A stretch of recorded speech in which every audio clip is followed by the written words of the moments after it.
qulqulluu ifa jiruu kooti kanaafan jaalladha akka lubbuu kootti isarraan baradha karaa qulqullummaa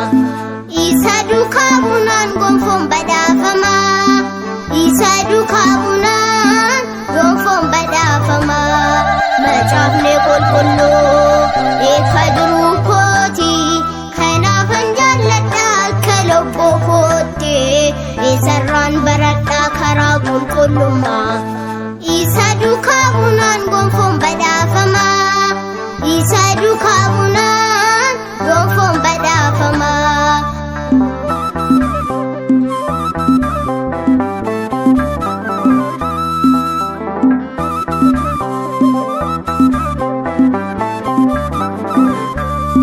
Hekannaa qooqa koo icciitee samiirraa tasaaddan ba'oo dobbee wangeelarraa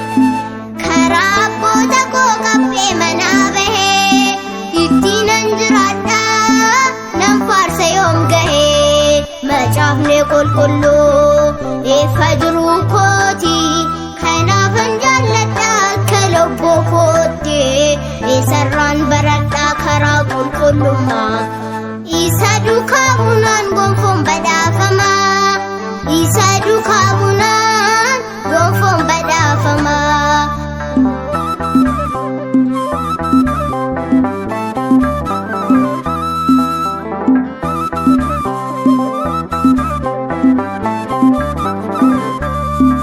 Ejjeeteen nagaa koo galmaa'ee argamu na gargaar mucaa kee akkanaaf ifoomu boqonnaa sagaarii barruu keerra jiru dhamdhamee argeera maaleen on jejjeeru macaafni qulqulluu ifa jiruu kooti kanaafan jaalladha akka lubbuu kootti isarraan baradha karaa qulqullummaa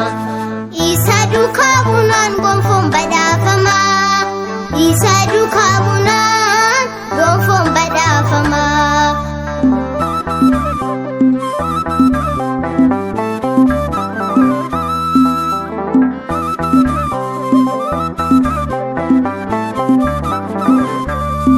Madaala jireenyaa wangeellee dhangaadha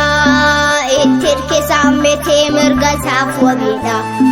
mirkana sagaarii dorgomaa hin qabne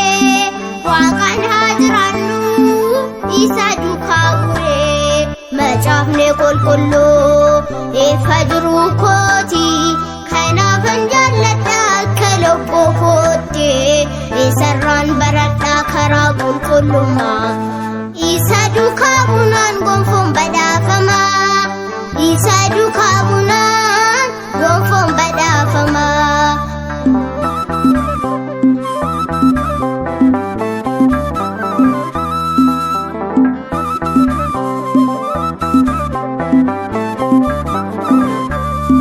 Seeraaf abboommi kee dhiiga keen caafame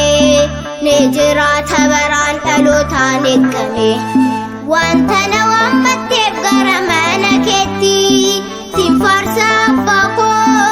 si qabbee laphette macaafni qulqulluu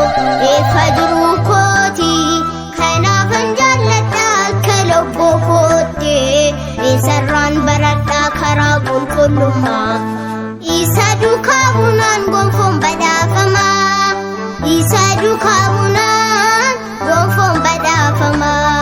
macaafni qulqulluu ifa jiruu kooti kanaafan jaalladha akka lubbuu kootti isarraan baradha karaa qulqullummaa isa duukaa buunaan gonfoon badhaafama isa duukaa buunaan